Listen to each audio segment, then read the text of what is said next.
Influencers, inspiration, and Instagram, Instagram, Instagram. This is Earned by Tribe Dynamics. Here's Connor Begley. Hey everybody, welcome to Earned. Today we're going to learn from one of the top beauty experts or clean beauty experts in the world, Sasha Plavsic. Welcome to the show, Sasha. Thank you for having me. So, for those that don't know, Sasha runs the brand ILIA Beauty, which is up 201% in EMV in 2020 after growing 89% in 2019, which growing 200% after growing 89% is pretty tough. And you went from number 233 in terms of the makeup brand rankings in 2018. You passed 161 brands, including Bare Minerals, YSL, Estee Lauder, Shiseido, as of our January rankings. And I don't even know if you knew all those stats, but could you have imagined doing that 2 years ago? Is that what you expected to have happen?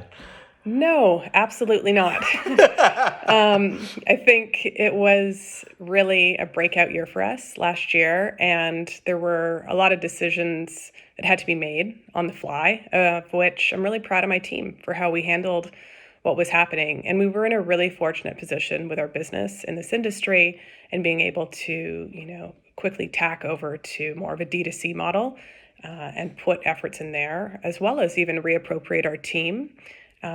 We took our field team and moved them to customer service to help support that growth. So I think there were a lot of risks taken last year that gave us great results and in turn also helped, climb the ranks at our major retailer, Sephora.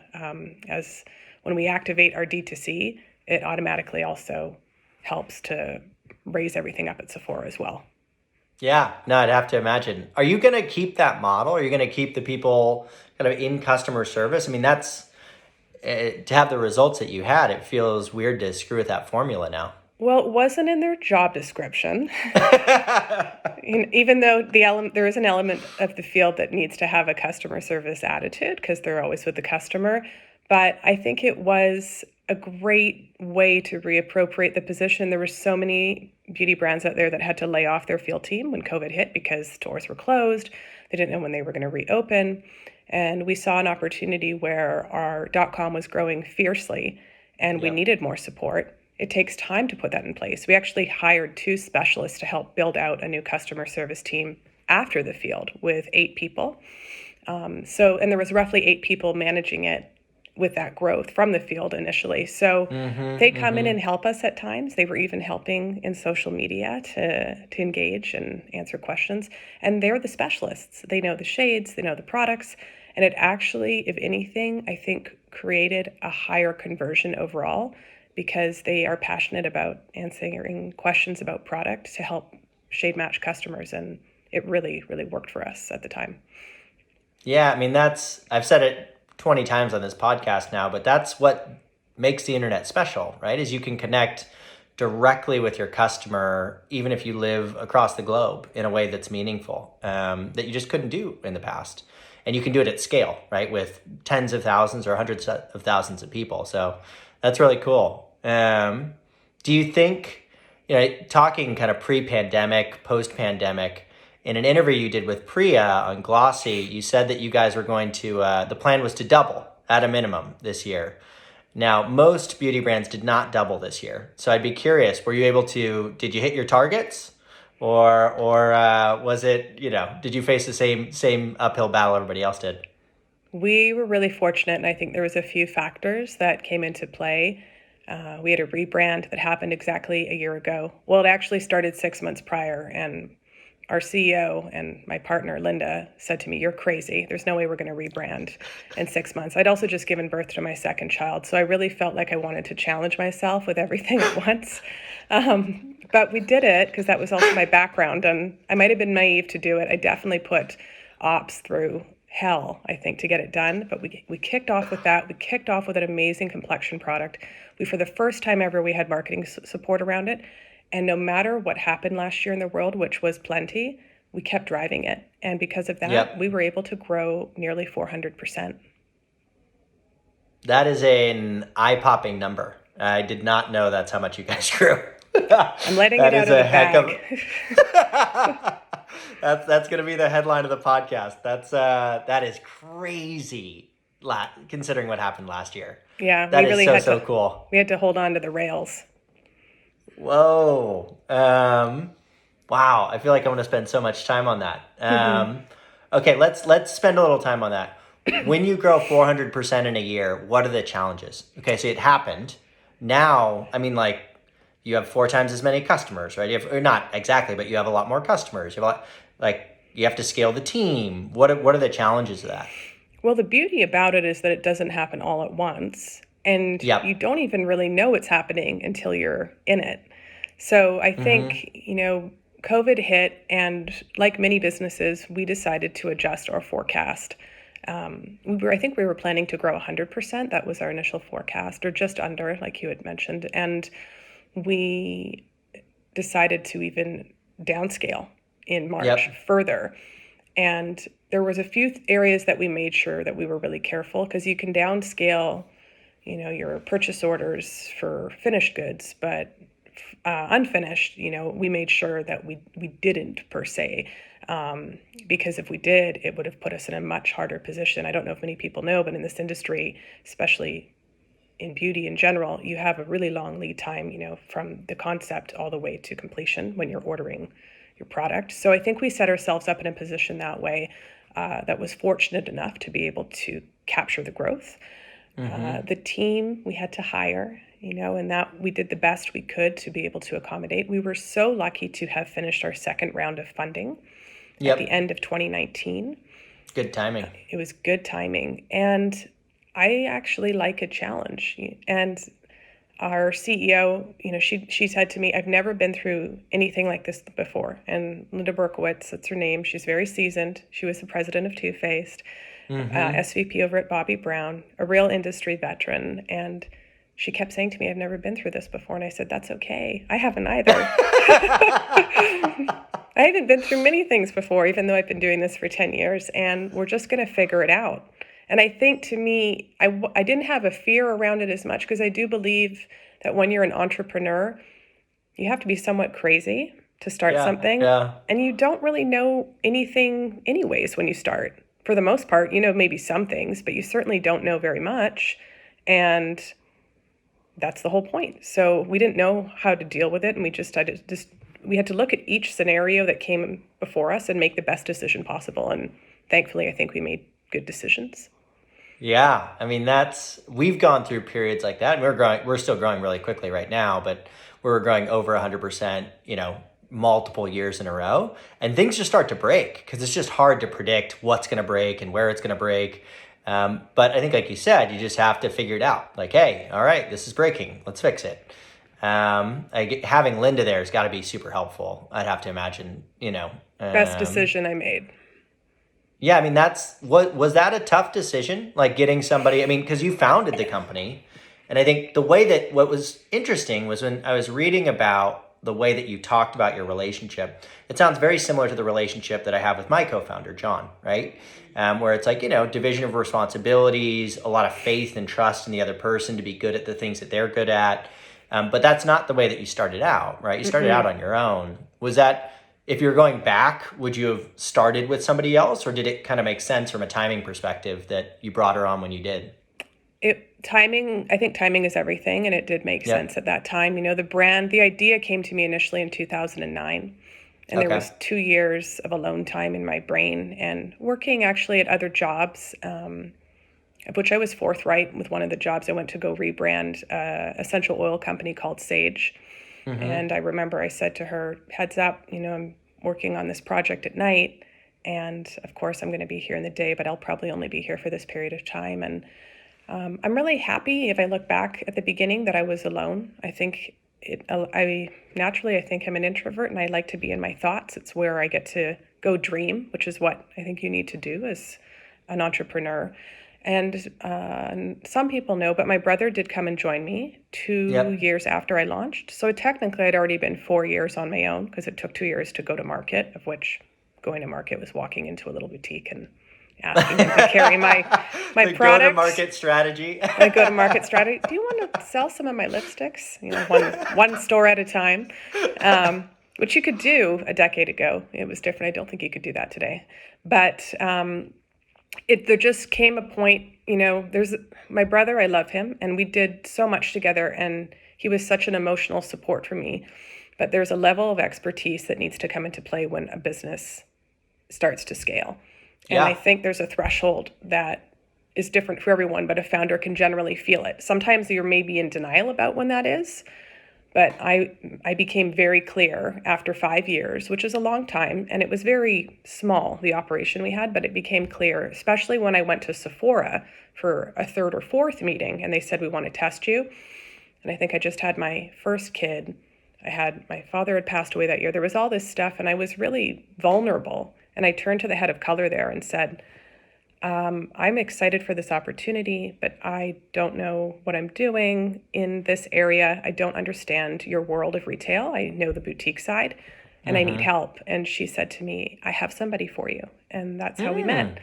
Wow. So is that what they mean when they say Sephora is a brand builder? Is that the, is it that? I mean, and I mean that actually in a totally serious way, which is they're so plugged into the ecosystem. Amazon's not going to do that for you, right? That's not going to be something that Amazon's going to be capable of doing.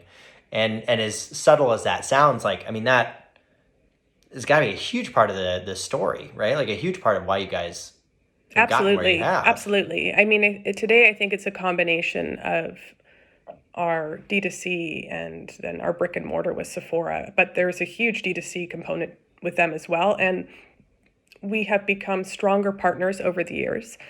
Lynda's relationship with them was paramount. I have a lovely relationship with a senior merchant there who had reached out to me in 2012 when the brand was only a year old and said, I love what you're doing and I'm watching. And I told her I had no money and I had to wait, truthfully. But it was that moment when we decided to start testing was definitely a turning point for the brand across the board, because I also reformulated half the brand. So I kind of chucked out half of what we had and had to start over. The rebranding, everything. And if you are behind them in making, something great, they are, to me, in my experience, they are behind you. And I've heard so many people say Sephora can crush a brand, and I believe there could be truth to that, but we have been in a very fortunate position, and in my eyes, have a great relationship with them to want to build something together. And who better than them to put a brand on the map? They've done that previously with many brands. And I don't think those brands would have gone to where they went to without them. And I would believe the same for us. Yeah. I mean, if they put their weight behind you, I'm sure it can be super powerful, right? Yes. Does it become tough with them kind of balancing this direct to consumer component? Because obviously for you guys, being able to own that customer relationship is so critical. But, that disintermediates Sephora from that discussion. Is that a tough thing to manage, that balance? You mean our direct to consumer? Yeah, your own, you guys want to sell on your website, right? That's something that you want to do, but that's a customer that Sephora doesn't get, right? And so has that success that you've seen on the direct-to-consumer side created any strain there in that relationship, or are they just, happy for the brand? I don't know if happy for the brand would be the right way to word it. I think that the word balance is important. And for example, we will drive to our website whenever possible, but we also provide opportunity and moments that are earmarked and discussed where we will drive to their website. I think a customer may discover through one of our ads and come to us, but if they're a really loyal Sephora customer, they want to buy 6 things in their basket from different brands and want their points, they'll go over there. So I think, to me, we've actually got a perfect balance of customers who will shop with us and the customers who we're capturing through our spend in ad and then going to them, because we've seen a rise on both sides and they've been pretty neck and neck, I would say. So it's a win-win from that standpoint. And then if you solidify a stronger partnership with them, we've decided to do that in the last year. It's like you're kind of putting, pedal to the metal, so to speak, and they will support you in other ways, of which it's to their benefit as well. So, of course. All tides rise. I think that isn't always true, but in our case, it has been. Yeah, I mean, if if you're being successful as a brand and they are carrying you as a brand, it is ultimately having a positive effect for them, right? You're bringing people to the store. People like the brands that are in the store. I mean, but it's a balance, like you said, I think. Okay, so you've grown 400%. I'm still kind of in a little bit of shock here. So we are too. So one of the things that you talked about kind of in that interview with Priya and in other interviews is really investing in the team. I would imagine that the investments that you made, 1, 2, 3 years ago are really paying dividends now. What were the areas that you invested in that are paying off now? And what are some of the areas where you're like, well, this is an area we need to get better, right? Or an area where we think we can get a lot of leverage? I'd love to hear about those two elements. Yeah, I think, we've really only invested in the team heavily, even in the last 6 months. At the end of Okay. Yeah, I actually say that's probably at the forefront of my mind among a few other things. At the end of 2019, we were 27 people. At the end of 2020, we were close to 60. Yeah. So it's insane growth. Hiring the right leadership is really important, and making sure we get that right, making sure it's a cultural fit. And cultural to me is also just a way of communicating, having a sense of humor, perhaps, having a passion towards, the type of products that we're building and what we're trying to do with the brand as a whole. So I think building the teams out it's a huge challenge. The people make the brand to me, and they make what you're doing a real company. I can have great product, I can have great marketing, but if I don't have a team around me to support that, it would never be where it is today. And I think being able to recognize, personally for me, now there's so many people being hired that I don't even interview, but personally for me, somebody who can do something better than yourself. So that's why Lynda came on board. Operationally, she's to me one of the best in the industry and can manage that. And then in other areas as well, everybody kind of has to be their own unicorn. And then you have to build down. Where I think it gets hard, and I would say the biggest challenge, is linking all those teams together. So those teams can be quite connected, but then you have to cross over, literally, like skates, all the time, especially when there's so many new people. And that's an area that we are always working on, as so many brands are.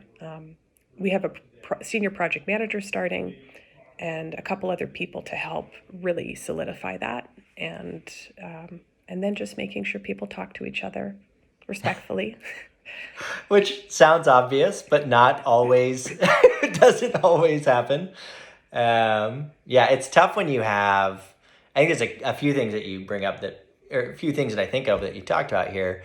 One is, we're at 50 people now, right? Roughly 50 people. And when it was me and John, I was 50% of the company. And now I'm 2%, right? From a pure headcount perspective. And so, the people you hire, like you said, do end up becoming the company. I am not the person that talks to our customers the vast majority of the time anymore. And so if they are not getting the right level of service, that's ultimately because of who we hired, right? Or because of, the culture that we instilled. And so I think that's the first one. And then on the kind of the kind of dynamics of the team, I think when it becomes really hard is when you have, you can have two really strong performers in different departments that don't necessarily see eye to eye, right? And you say well, you guys are both so good at your jobs. And the fact that you don't see that in the other person is crazy to me, right? And so it's a tough thing to balance. It's a tough thing to manage. Yeah,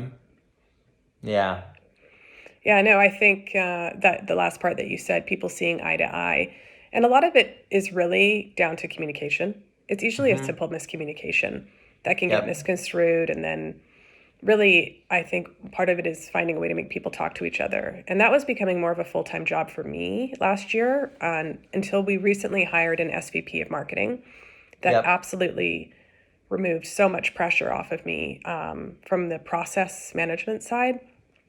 And now I can start to think again about what I want to do with the brand. And that, I wish I did that sooner. That's one regret. Why didn't we hire that position sooner? But I think if I look back at last year, we had to do so much, and we wanted to find the right person. Lynda's motto is hire slow, fire fast. And we had to hire fast, I think you work with what you have. you see who works. Some people will tell you if it isn't working, and fit is important. And if somebody's really not happy, you can give it a go with them to find ways to empower them and make them happy. But if it's not for them, it's not for them, and they'll probably be happier somewhere else. And I think that's something I really need to keep top of mind as we get bigger and bigger. Yeah.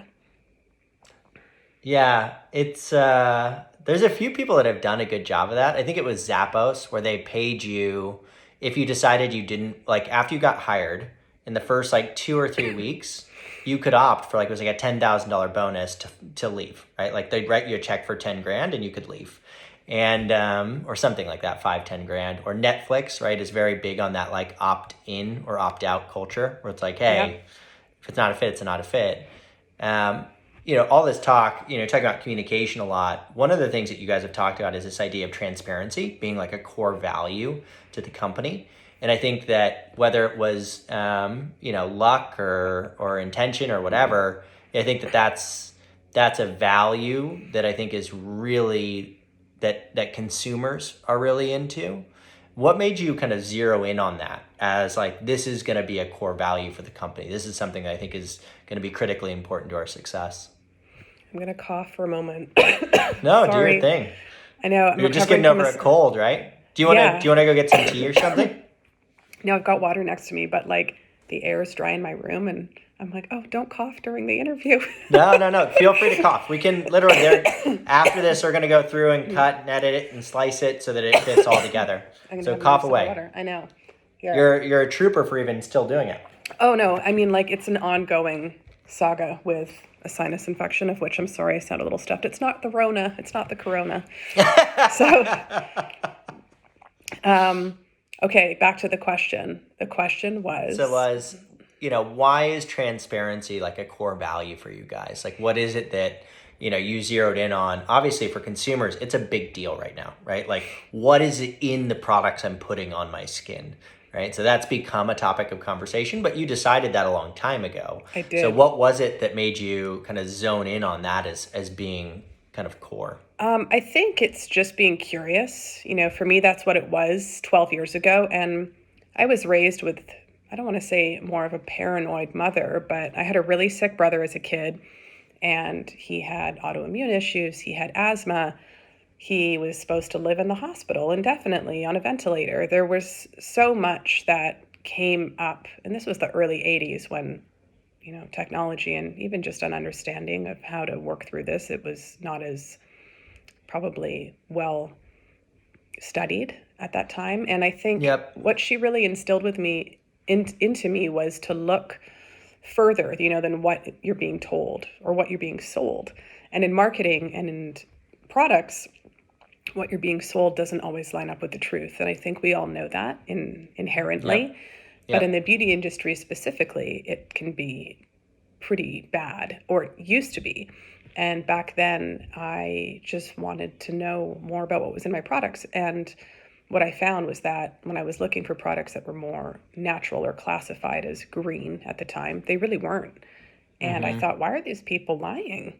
This isn't very honest. And if I was thinking that way, I'm sure that if many other people were to find out, that there's some greenwashing happening, maybe they would think that way as well.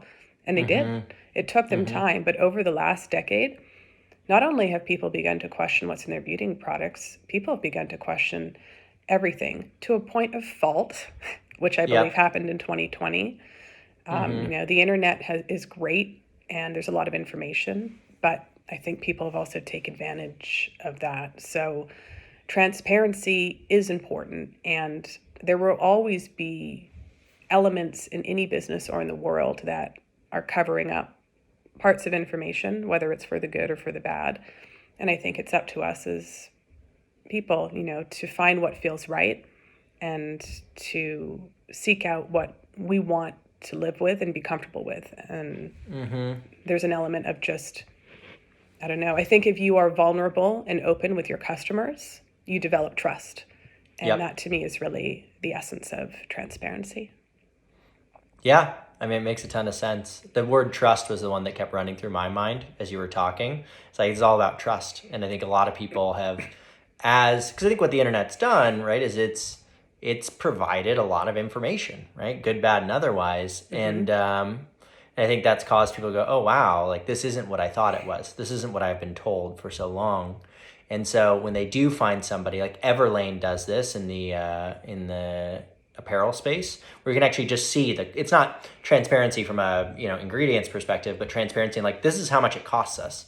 These luxury brands that are charging you $95 for a t-shirt, it costs them $8 to make it, right? And we're not going to charge you $95, we're going to charge you $20, right? And you can see all of the, and this is how we pay our bills is with this margin.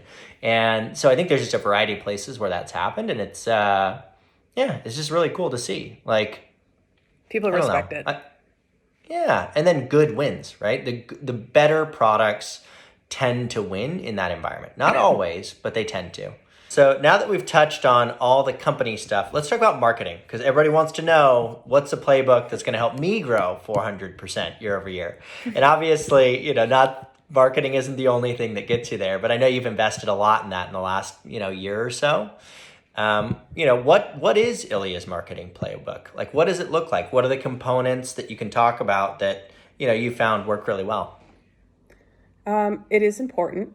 We didn't really do any until a year ago. So when we launched our Super Serum Skin Tint SPF 40, that was the first time that we had more of a 360 approach, where we had online ads, that were user-generated content.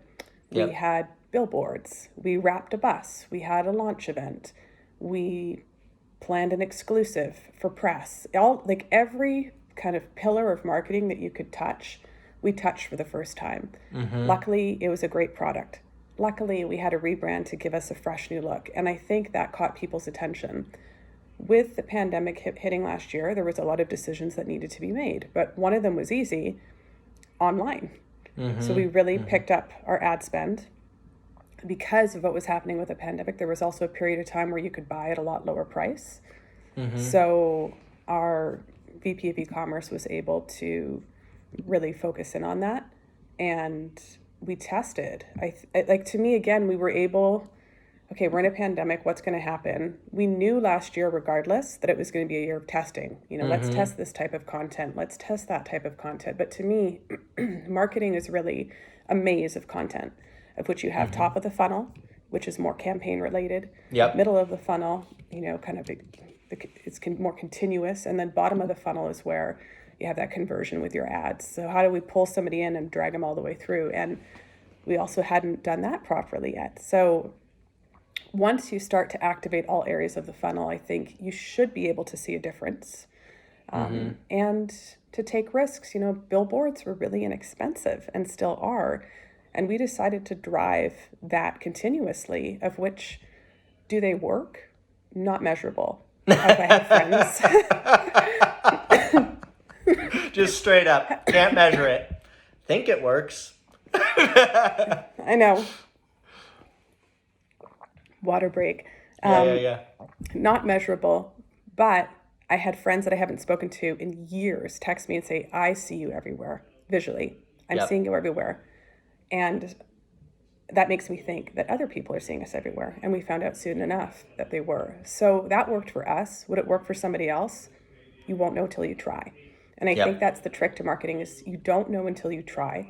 You have to be willing to take a risk. You do need to have money, which means you should have funding if you really want to be able to go after it. And I think that's the one area I didn't have an opportunity to run with until we were properly funded. I basically had product and word of mouth. And it took us, far enough, but it will only take you to a point where you're known as a niche brand that has great product.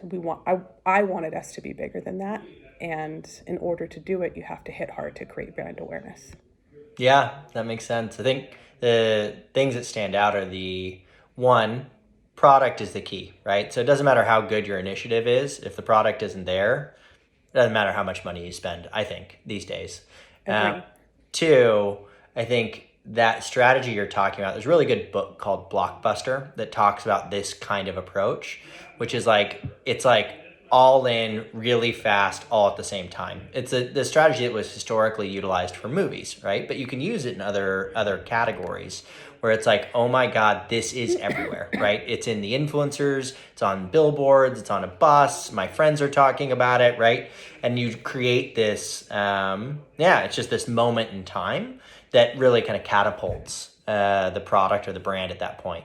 So, and I think given that beauty brands are so hero product driven, that, you know, like people, I honestly believe that people are a lot more product loyal than they are brand loyal these days. Yes. It's not that people aren't brand loyal, but they like, I want the best product from this person and this person and this person and this person.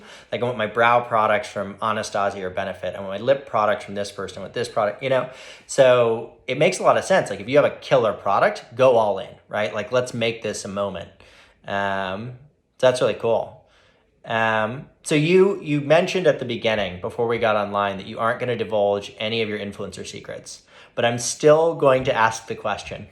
So talk to me about your influencer approach. Like what's worked for you guys? Like obviously from a numbers perspective, it was already growing last year, 90%, this year over 200%. Talk to me a little bit about your approach there, at least your philosophies. Well, I think it needs to be well managed, and you need to have a person there who really knows how to wrangle that area. Again, it's about testing. A lot of things can happen organically. I believe there's a lot of micro influencers out there who, if they love the brand and they're passionate about your product, they will give you a shout out. There can actually be big influencers out there that we've noticed we didn't even know that they had the product and they gave us a shout out. And that to me is always such a great feeling, because it says that this person loves the product. They're being really transparent and vulnerable and honest about that in front of their consumers, and doing it out of the goodness of their heart, or because they just love something so much, of which to me, that's the highest caliber you can kind of get. But then from there, you have to populate it in between, So there's probably some areas that need to be paid, and that's an area you can test. And that's an area definitely to negotiate. And then there's another area that's very organic. You can have affiliate programs in place which give a kickback. If somebody clicks or swipes up and they make a purchase, there's a kickback that actually is beneficial to an influencer, because at the end of the day, that's their business. So they should be able to make money too. And making it more of a partnership, I think, is really what it's about. And how do you do that in a way where you have a respectful business partnership or relationship with that person or all those people to be the ambassador for your brand? Yeah, I mean, I love that kind of long-term approach. All the data that we see, it's just, if you're resetting every year with totally new people, it's impossible, right? It's impossible to build kind of an empire that way. And so, and I like that you're balanced, right? You're working on affiliates, you've got some paid partnerships, you've got all the organic coverage. And I think also seeing how those things play together, right? Because one does drive the other and can negatively drive it, right? You go out and you pay the wrong people and you support the people, like you support people that don't support you. Then all of a sudden, everybody who's been supporting you says, hey, why are you leaving me out in the cold, right? Like I'm running a business here as well. Why am I not being shown the love? So, yeah. It's a challenge. That's a challenge in itself. Yeah. But I think, again, it's that person. You need to have a people person there to manage that relationship, and like a partnership, there's certain give or takes. Yep. And you have to be able to read that, and they're there to take a piece of the pie too. And I think as long as there's a certain understanding of what the give and take is on both sides in an upfront manner, then you can have real success, because both people are winning. And when both are winning, they keep coming back. Yeah. You've talked about the kind of right person a couple times here. What are the elements of somebody, like, if, now that you have hired somebody, what are the elements that make somebody successful at running one of those programs, if I'm trying to hire them as a CEO myself? They have to be really good in social media. Yep. They have to understand Instagram. They have to know how to engage, how to interact. Also, I think they have to be able to know how to find people. So there's certain people that have a knack to be able to go and look for, what type of ambassador would suit this brand? What, and they have to be able to look at it again across multiple channels. Is that influencer only in beauty? Probably not. Is she in wellness with our type of brand? Probably yes. And then tapping into all those elements and being able to see wider. I think, like that's what I say to my team, especially as we grow. Sorry. Oh, grab some water. It's okay. Like I haven't had a cough attack in this whole recovery period from my cold, and it's really common. So I've had it happen to me on panels like 100 times. Like it's especially when I used to travel to New York, because I travel on a plane and I don't drink that much water. Dry air, right? And I get out there, and when I was in New York, I would do 10 meetings in a row, and in a single day, 9-10 meetings, and I was the primary person talking the whole meeting. So by the end, you get to day 2, day 3 of that, and my voice is toast. So I used to buy these. It was like the gnarliest cough drop you could buy. And it was like, I found the one with the most medicine. So my throat was just in a constant state of being numbness, completely numb. Like they were like, the normal cough drop, but it would have the, like the medicine, like just like pure liquid. I don't know, whatever. It felt like the back of my throat was frozen. And I would put those in before a meeting. It was probably gross listening to me suck on a cough drop, but it was the only way I could make it through like a, day 3. That makes me feel really normal right now. I hope it does, because it is normal, right? I don't know. You push yourself when you're trying to get something off the ground. I actually think we should keep that section in. Let's keep it in. Okay. So let's talk about kind of, there's two more things I want to talk about, and then we'll do a couple fun questions at the end. So the first one is, we talked a lot about how you changed your approach during COVID as an organization. But now as we come out of that as people are getting vaccinated, we're planning for the second half of the year with, presumably a lot more people, at least in the US, being able to kind of go about their business in a more normal way. How are you guys adapting to that, right? Like what are you thinking about for the second half of the year when it comes to, marketing, the business, et cetera? Stay on course. Yeah. I think, the decisions that we made last year, it's like we just kept going as if nothing had happened. And yes, we had to, invest more effort online and put a focus, not just online with us, but online with our other retailers as well, and put a focus there. There will be more virtual shopping. So for us specifically, we are launching a shade finder that actually helps to shade match you in a much more appropriate way than what we have now. Customer service, being able to upload photos, just having that interaction with the customer virtually in the same way that you would in store. And then in store, making sure that our field is fully equipped and with everything that they need to be able to, deliver great service and hopefully, get people excited about the product, of which on top of it, then it's adding all the marketing around it from a blockbuster effect, which could be in influencers. We have a huge campaign coming out next week, which is celebrating the 1-year anniversary of our Super Serum Skin Tint, and we'll be doing shade extensions in both of those and heroing that out as a celebration, an emotional celebration for this launch. And I think that's one of the things that we tapped into last year. People don't just want to see the fluff of marketing.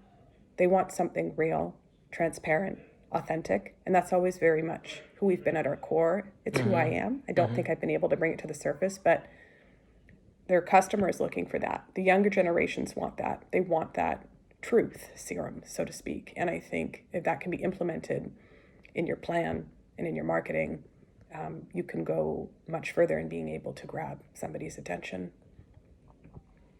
Yeah, that makes sense. It's funny that because okay, things are going to change. It's like, no, like this is working. Don't screw it up. Like keep it going. It's because I don't think that's what everybody's doing. So that's really cool to hear.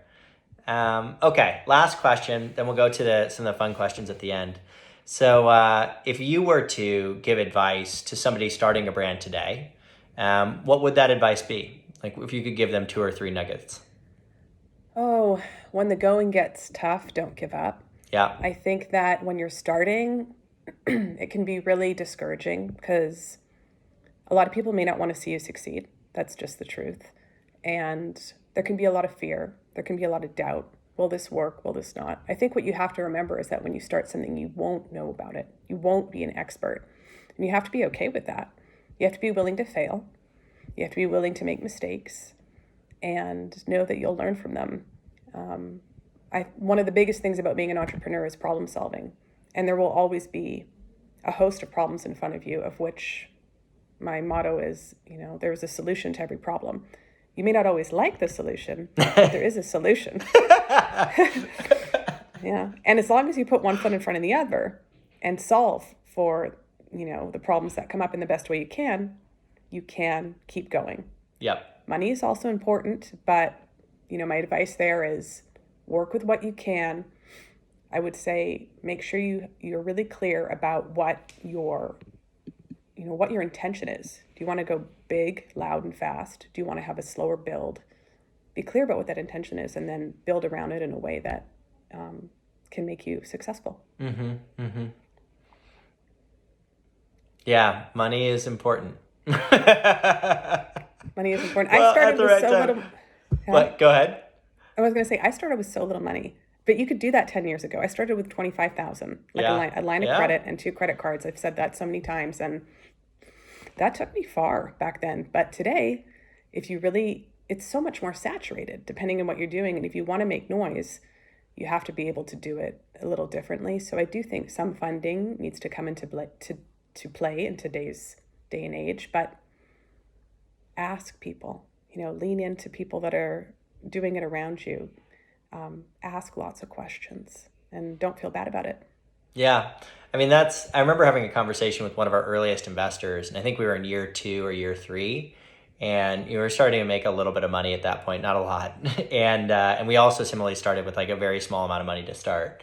And he's like, you guys made it. I'm like, what do you mean? He's like, well, whenever people start, he's like, because he invests in like the earliest stages of companies. Like he wrote us a check for $20K, right? Or $15K or something. And he's like, I've done a lot of these. He's like, in companies, he's like, you have this like 6-month honeymoon phase. You're like, oh, it's so exciting, da da da. And you have like the 6 months of like, this isn't working, or like, just everything doesn't feel like it's working. And then he's like, a lot of people give up. He's like, it's about a year. He's like, most people give it a year. And if it's not like, roses and unicorns, right? Like they're out. And he's like, you guys made it through. You're past a year. And I was like, oh, okay, cool. Didn't know this was something we should be celebrating, but awesome. So yeah, it's just continuing. Like we used to talk about at the beginning, like just don't die. Just don't let the company die.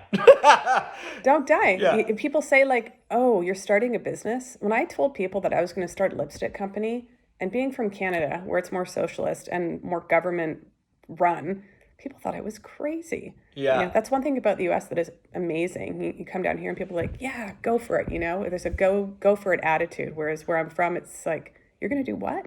And I think so many people, if I could count, I think I'd run out of fingers if I remember how many people actually said to me, that X out of how many businesses fail a year, how are you going to make it? Yeah. And that's such a discouraging thing to say to somebody. And for those of you out there who are wanting to start and somebody says that to you, just tell them to go away.